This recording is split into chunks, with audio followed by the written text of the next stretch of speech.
Hello বন্ধুরা, কেমন আছেন? আশা করি সবাই ভালো আছেন। I am Tripura new blog. এখন চলে আসলাম উড়াল ফুলের সামনে।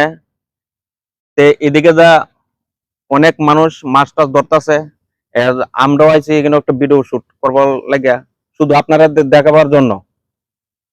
অবশ্যই আমার পাশে থাকবেন। আর এদিকে যা মানুষ, প্রচুর মানুষের মাছ টাছ ধরা হয়। এই যে এই জায়গাটা, এদিকে এখান থেকে এদুর অব্দি আমরা লাইন ধরে এদুর অব্দি আয়, মানে পুরোটা একবার হাউসফুল থাকে। মানুষের যে মাছ টাছ ধরে খুবই আনন্দ লাগে। আর এই যে এদিকে যা ওই যে তারা মাছ টাছ ধরতেছে, এখানে সামনে একটা জাল পাচ্ছে, খুবই সুন্দর। এই জিনিসটা দেখলে অনেকটাই আনন্দ লাগে। শুধু ভিডিওটা করার উদ্দেশ্য হলো শুধু আপনার কাছে এই জিনিসটা পৌঁছায় দেওয়ার জন্য, আপনারা বেশি বেশি করে সাপোর্ট করবেন। তাহলে শুধু তা না গেলে প্রচুর মানুষ এখানে মাছটা ছায়া ধরে, মাছ উড়ে, কারণ তো বৃষ্টি সিজন, সবাই মাছটা ছায়া ধরে।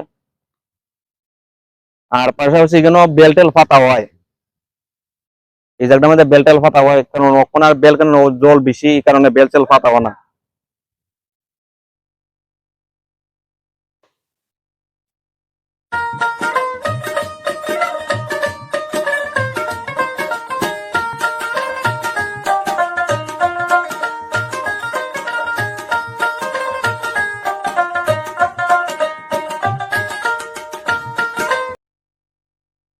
ভিডিওটা ভালো লাগলে অবশ্যই লাইক কমেন্ট শেয়ার অবশ্যই করে দিবেন, আর সাবস্ক্রাইব করে দিবেন।